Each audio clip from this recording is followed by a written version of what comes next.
नमस्कार दोस्तों, मैं आज आप लोगों को एक कहानी सुनाता हूँ। यह कहानी दोस्तों एक छलावे की है। छलावा मतलब चुड़ैलें आदि होती है। तो दोस्तों, कहानी को शुरू करने से पहले एक बार वीडियो को लाइक और सब्सक्राइब अवश्य कर ले, ताकि इसी तरह की कहानी आपको डेली सुनने को मिल सके। तो चलिए दोस्तों, कहानी को शुरू करते हैं। आइए, मैं महाराष्ट्र का रहने वाला हूँ। यह जो किस्सा मैं आज आप लोगों को सुनाने जा रहा हूँ, यह मेरे पिताजी के साथ घटा हुआ है। तो चलिए दोस्तों, सुनाते हैं किस्सा को। आइए। उस समय मेरे पिताजी नगर परिषद के अचलपुर में नौकरी पर थे। उस वक्त उनकी ड्यूटी परतवाड़ा के 3 किलोमीटर दूर गोरकेंडा के नाके पर लगी थी।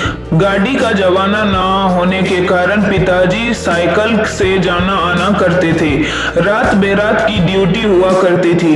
हमारा घर भी गोरकेंडा में होने के कारण एक रात पिताजी 1 बजे नाके के लिए निकली। संतरे के बगीचे की ठंडक थी।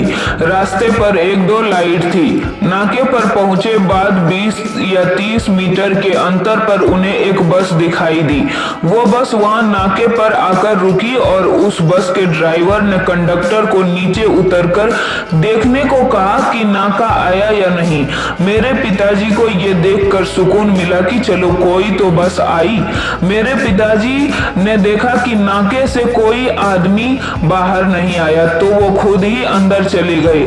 नाके के अंदर उन्होंने देखा कि अंदर एक आदमी बड़ी गहरी नींद में सो रहा था। मेरे पिताजी ने उसको उठाया और बोला, अरे बाहर गाड़ी आई है और तुम अंदर आराम से सो रहे हो। वो आदमी एक बार तो चौंक कर बोला कि मैंने तो कोई आवाज नहीं सुनी। फिर भी वो मेरे पिताजी के कहने पर बाहर आया, तो बाहर कोई बस नहीं थी। मेरे पिताजी तो बुरी तरीके से घबरा गए कि बस एकदम से कैसे गायब हो गई।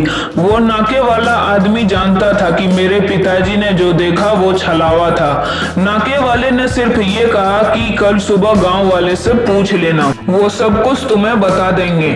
अगले दिन सुबह मेरे पिताजी ने एक गांव वाले किसान से पूछा कि कल रात 2 बजे मुझे सवारियों से भरी एक बस दिखाई दी और थोड़ी देर में वो गायब हो गई।